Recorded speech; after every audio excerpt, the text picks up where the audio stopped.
The Original You is a long-form conversation project about how people become themselves over time. There are no right answers. You can share as much or as little as you want, and you can skip any question. The conversation is not about performance or persuasion. It's about noticing moments of change, times when something moved, loosened, shifted, came back into motion. So I'm going to start with the first of the three questions. Who are you right now? Not necessarily what you do, not what you're supposed to be, just who you feel yourself to be in this moment. That's um that's a really, really powerful question on so many levels because of the fact I am in such a regrowth, both like spiritually, not spiritually per se, but like emotionally, financially, professionally, everything's kind of like come to this head. I keep saying that I'm like a teenager. I almost feel like I'm a teenager, almost stepping out of its shell, like really trying to um, test the waters as to what's right and what's wrong. With that being said, I'm also, because of like all the work that I do on the side and all the tools that I use on the side, I also feel super grounded. Whereas when I was in my teenager years, a long time ago, I did not feel grounded. I felt like I was a space cadet and I was all over the place. This feels more intentional. Um, I have my moments of weakness within myself where I get into the headspace of like, how did I fail myself at this point? And then I have to like almost take a moment in time to stop and say, wait a minute, like this is something that I needed in order to actually propel me to who I really and truly am, to get back to my true nature, to get back to this place of peace, to get back to this place of security for myself, where I felt open to say and do and be the person that I wanted to be at any given moment. Mhm. So um, I I'm a mom, and so I've got a lot of mother responsibilities, but yet I still feel like there's this growth process. So, um, and I really try to bring a presence to everything that I do every single day, and then use my community of like the people that think the same way that I do to continue that growth. And one of the things that I have never done before in the past has been giving myself grace. Whereas I would be super hard on myself, like, oh my God, I cannot believe I did that again. What's wrong with you? That's like, you know better. Like, okay, well, that's what I needed for that moment. But you know what? Today's a new day, and I'm going to do better today. And I'm going to appreciate where I'm at today. Um, so I feel like I'm a teenager, but with a much more grounded mindset and much more meaningful and intentional thought process of why I'm doing the things that I'm doing every single day. So I'm hearing that you're a mom who's in process of becoming and growing. Um, with regard to being a teenager, is that there's so much growth going on that that's why you're likening it to when you were a teenager? Well, yeah, and just the confusion, just getting to trying to get my finances in order and making sure that I'm putting energy and time into that. And um, you know, even even just trying to be social, where, when I was younger, I danced competitively. So there was no social time. It was like I went to school and then I went to dance. I went to school and I went to dance. There was, if there was a birthday party, I would be able to go to the birthday party for a couple hours, but then I'd have to come home because either I had rehearsal early in the morning the next day. There was always some reason, right? Some responsibility. Like I've always been a kid with a lot of responsibilities. Hmm. And when I was able to be that 16-year-old and kind of start making my own choices, I had a car. I went like the complete opposite. I was like, okay, I'm going to have no responsibilities, which hence brought in that chaos and like just free flowing and just doing whatever I wanted to do when I wanted to do it.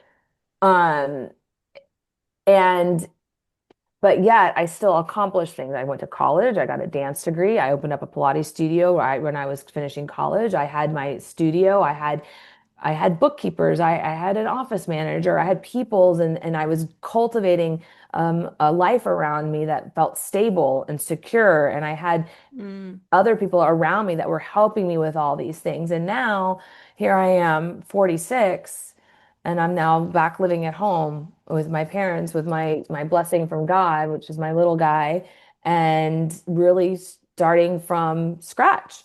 I'm just now starting to get his savings account together. I'm just now starting to finish paying off, a little bit of some credit card debt that I incurred, through the process of getting myself back home.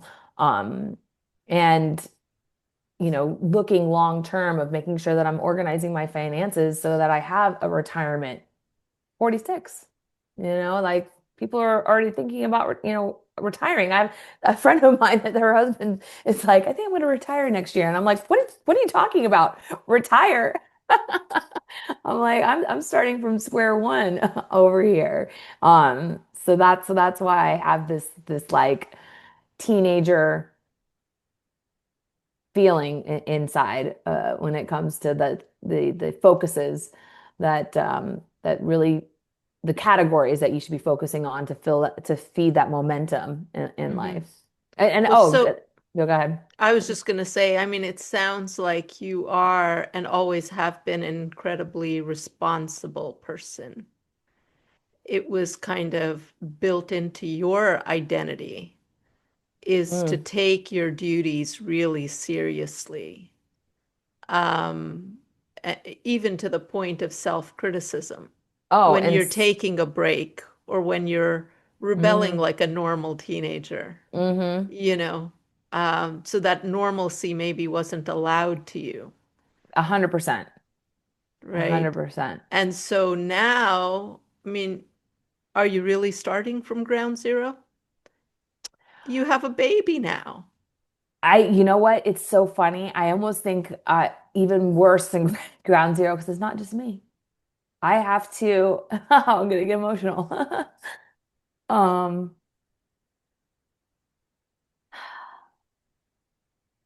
it's not just for me anymore. Whereas before it was just for me.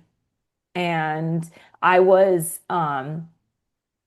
I don't want to say I was like checking things off, like, okay, good, I got that. Okay, I accomplished that. Oh, move on to the next. Oh, now I have my own teacher training program for Pilates. And oh, now I'm certified in muscle activation technique. And so I have this incredible hunger to not only provide the way that I was provided for as a child, but then also like, you know, what if there comes a day and I cannot be there to coach him or mentor him or guide him? And so Mm, the hunger to be able to give him all the things and not only emotionally and spiritually, but financially because I am it.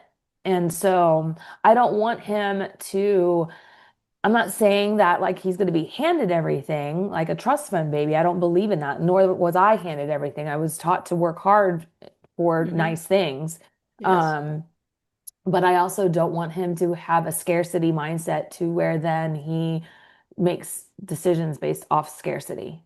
Hmm. And I've been making a lot of those types of decisions because I was in a situation of scarcity, for no Hmm. other reason other than my own choices. Obviously it was my choice to have him, it was a blessing from God. It wasn't a planned situation.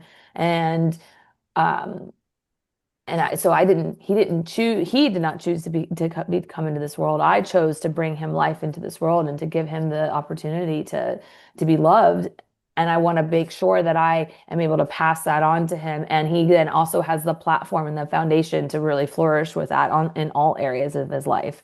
And so, yes, Well, I have this. I'm just going to say to you that I have absolutely no doubt you will accomplish your goals here and that you are an amazingly loving mom. How have you overcome the challenges? Let's work on that part of it? How did you overcome the challenges that you've had? And specifically, to what extent did the people around you, human community, teachers, mentors, family, help with that? Mm, mm. So the way that I am is that I have always found myself to be very resourceful. So if I don't know the answer, I am going to figure out a way to find the answer. And that is either outsourcing it from somebody that's a professional, or Hmm. nowadays we do use our friend ChatGPT to kind of help us with the resources. And one of the biggest components to I feel my journey happening, like getting myself to a happier, better place to even be in a position where now here I am. I actually work for one of my biggest mentors, has been the surrounding myself with people in that community. Hmm. I had always been proud of um, I'm a solopreneur and I can do this on my own, and I'm almost like an only child, and because there's 6 years difference between my brother and I don't need any help from anybody, and I can, you know, and it Hmm. wasn't until I made the shift of being vulnerable to actually connect with people that I don't might not even know. I may have met them for the first time. It wasn't until I made that shift to make myself vulnerable in that arena that I really started seeing the growth within myself, and the healing within myself. Uh, I cannot I used to also pride myself on being like, I'm a Gemini, so that I have two split personalities. I work hard and I play hard. And that play hard personality would allow myself to surround myself with people that their values did not match my values. And but I Hmm. would what I would tell myself, or how I would lie to myself was, oh, well, I know who I am. I know what I stand for. I know what I bring to the table. So what they decide to do and how they decide to act and what they think is okay can never affect me. Hmm. And that is the worst decision a human could make in their day-to-day community, who they hang out with. That saying, you are the five people that you surround yourself with, is so, so true.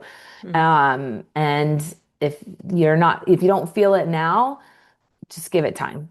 Eventually it will seep into every category of your life, and literally tear you down, which it did for myself. And so when I made that shift, I was like, this not another day, not another dollar. And can I do this to myself? I'm literally killing myself from the outside in and from the inside out, because of the people that the things that I'm hearing now becomes my self-talk to myself. And then this is the movie that I play in my mind every single day, the minute I wake up.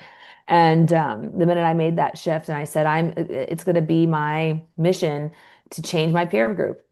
I don't want to be involved with these people any longer. And so that's been my saving grace. And when I saw the most growth, and when I really started to feel like a part of me was coming back alive, and I could talk about it and I can be it and I can serve Hmm. it and share it. Hmm. Yeah. That's great. So what you're saying is that there were human beings around you, your peer group previously, that were in fact harmful, not Hmm. helpful. And Hmm. then you encountered a new peer group through your mentor, Tony Robbins, Hmm. and that we're seeing Yeah. behind you right there.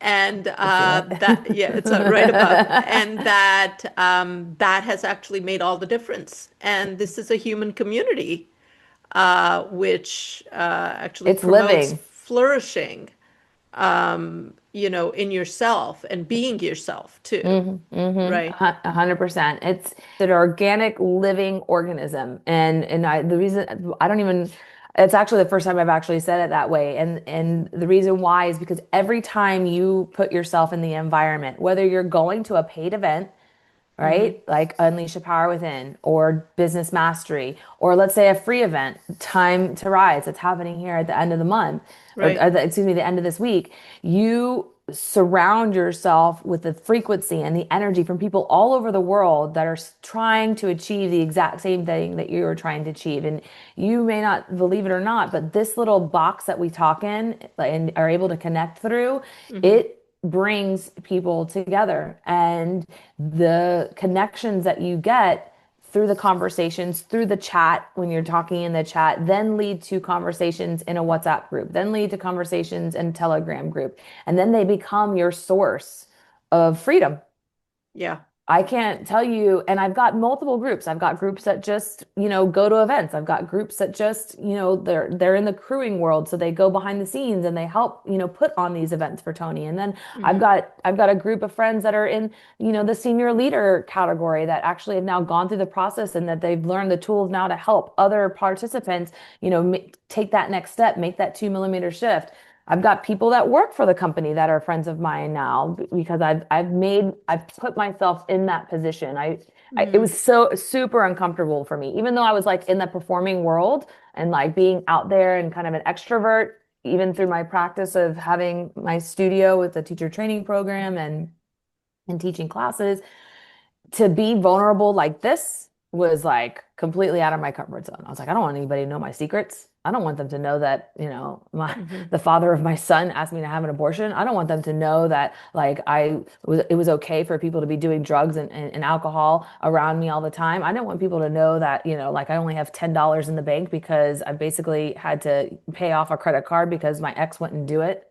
Like now it's because I have the community of people that want to hear that, number one, not because they're going to judge me, but now Hmm. because they're going to say, well, now let's take this and learn, let's figure out what we can learn from this and Hmm. use it to propel us forward. And so game changer, absolute game changer.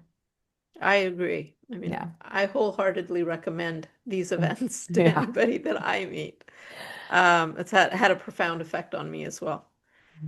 So the third question is, where has technology played a role? Mm, I alluded a little bit to ChatGPT and even to the virtual, Tony Robbins events, for instance. But where has technology played a role, both harmful or helpful? mm. Work tools, AI, phones, medicine, just communication, isolation versus connection. Yeah. That's a tough question because it is, it is, it's such a powerful outlet. It is such an amazing source of connection. But at the same token, it is just as detrimental. And I can only say it based off my own experience because, I have to live it in so many ways. Like one of the things was my online community that I started, in between jobs. And so I was using it to help build that and to share myself and it helped and I was being super consistent with it. But then the moment you feel yourself get inconsistent with it, it's like, okay, now I've got this group of people that are used to seeing me and now how do I get back on? So now there's almost like again, how do I find that even grace, right? To allow myself that grace to say I just needed to take a moment and to restart. And then on top of that, because you're using it as a tool for good, if there are people and things on there that you have that could bring you back to that negative environment, it happens like within milliseconds. I mean, I don't care Mm, how quickly I look at my son's father's story to get it out of the top of my Instagram, just to like say that, just so I don't have to see it. hmm. But unfortunately, now it's like embedded into my subconscious. And so now instead of focusing on what I went in there to do, it replays, right? And then it literally kind of pulls me back. So as amazing as the tool has become to help us spread the word, right? To get Hmm. people to bring some light to their life so they have an opportunity to actually make a shift to be in a more fulfilled state, to really to seize every moment because we only get one moment. That's the other thing that I've come to a realization I think I took advantage of a little bit in my youth is that I felt like it was just going to kind of be like this forever. And it is, and there's lots of people like, oh, well, you can just like delete that, or then you just only look at it at certain times. But it doesn't matter because you end up getting it from all ends because then that person's friends with that person.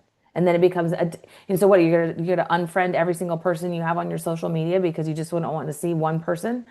So then Mm. that really kind of defeats the purpose too. It's It, like the it cha- technology always remembers everything, yes, and 100%. you want to forget it. There are things you want to forget There, or just, or or not make a part of your current life. exactly, Yeah. not be reminded of. It's funny. I actually, I just threw out like a couple things. I was keeping them because I liked the products, but then I was like, you know what? Every time I look at it, it just, it reminds me of him, and I don't want to. I already have to be reminded of him or of other reasons in my life. Right. So, and so I don't want to look at that bottle of lotion and be reminded of him too. So guess what? The $90 bottle of lotion is going in the garbage. You'll keep the blessing. I keep the Yes, blessing. yes. So, so Right. yeah, No, yeah. that's a very big reality Mm-hmm. that we all have to contend with, Mm-hmm. is that, you know, the extent to which deletions are real deletions, Yeah. this constant reminder of things that maybe we don't want to Right. be remembered. That's a great point. That's a And great point. it's like it's not that the deletion part, because that's another slippery slope too, right? Because you don't want to demonize, right? We have to get to a point, if we really want to live in a fulfilled life, we have to get to a Mm-hmm. point where we can let go of the demonization, Mm-hmm. and understand that the choices and decisions and the actions that are coming across from the other individual, the other human that you're having to interact with, are not really them. It goes way deeper than that, and they don't, especially if the person's not doing work on themselves. Like I'm doing work Mm-hmm. on myself, right? So Mm-hmm. they feel like it's them, and they kind of walk around with their chest all puffed out, and they feel all strong because they think they're drawing a line in the sand, and their thought process is the right thought process. But if they really were to sit down and really look at the bigger picture, their actions go way deeper, and they're reacting, and their behaviors are coming from wounds that they have not looked at and understood. Because if they did, they would make different decisions. Well, 100%. yeah. So they're thinking that they're having an impact, and what Hmm. matters to them is that they're having an impact, not Yeah, whether the impact is good or bad, negative or correct. positive. And the fact Correct. that they're having an impact is making them feel Uh-huh. somehow better about themselves, 100%. which, yeah, It's crazy. It's absolutely crazy. crazy. And I got sad yesterday. Was it yesterday? Because I'm like, you know, why? He chooses to do certain things to kind of like rub it in my face of like where he's at and who he's with, and I'm like, and I I'm like, what, do you really think that matters? Like, that's not, I don't even know how to say this. The actions aren't really, if you add them together, aren't really equaling out to what the outcome that is Mhm. desired, right? And that's where it's a hurt for me, because then not necessarily am I taking it personally, but then I'm like, I feel for my son. Um, and then I get a little bit like I feel bad for him. Mm. And I have to then go back to, okay, he's choosing this not because of what he really wants. He's choosing this based off an Mm. old wound that he doesn't even know he's trying to heal from. Right. Which is a hard place to get to quickly. Getting better. I'm getting better. But that says something about you. You have a very big heart. I mean, we're talking about the original you. You have compassion. You can take in more Mm, than just the part of him that's hurtful, hmm. because you have the ability to actually understand kind of his patterning, you know. Yeah. So you're taking more of him in, both emotionally from your heart, through a kind of bigger love, and then also intellectually, and psychologically, you're Hmm. better able to understand. So that says a lot about who you are. But, anything else that you might want to add to this interview? I, uh, if I could go back into time, I would say to myself, trust yourself more. Hmm. I had thoughts. I had that thing that, oh, I feel it in my gut. I had those gut feelings and I pushed them down and tried to ignore them as much as I possibly could. The minute it would come up, I would come up with all sorts of different excuses, and then I would literally romanticize of a person that was definitely not the person in front of me, uh, and or the people that I was surrounding myself with. I would literally Hmm. come up with different stories based off the actions and the behaviors that they were doing straight in front of me. Um, I will no longer not listen to my gut. The minute I feel something and I'm going to take a moment, I'm going to listen to it and I'm going to first then try to understand like okay, where is this really coming from for my own self? Like where is this knee-jerk sensation or feeling Hmm. coming from? Like what part of my being is it coming from? What need am I trying to fill basically based off this thought? And then I will make a decision, a better decision much faster for sure. That's great. So you used to Mm, deny your own intuition hmm in order to make room for other people hmm because of some cultivation, maybe, that you should Likeness. be that, that all-loving person, Exactly. extend that branch even when, it wasn't the right thing for you, 100%. right? Yeah. I'm learning that it truly does go back to, well, first let's go to my element. I've learned now that like my true element is earth and fire are my true elements of my personality. Okay. I always thought that I was more of a wood and a metal, based Mm, off the type that I'm a type A, I'm gonna get stuff done, I'm a leader, I want to start things, I'm resilient, move mm, forward. Yes, those are all definitely things, but my true nature like I'm the first to get up and dance. That's a fire, right? I'm the first mm, to want to have a good time and be as funny as possible. Like if I'm at a football game, I'm the first to jump out of the stands and yell. That's a fire. And then I am so like inclusive. Like I just want everyone to come together. I'm the mm, gatherer 100%. And I feel that mm. there's room for everybody in this circle. If they meet my values and my beliefs the same way that I do. It's I won't go great. down that slippery slope ever again. Great. Great. I love where you're at now. Yeah. And I thank you so much. This was a This is great interview. this is amazing. Thank you. Mwah. Look forward to doing it again.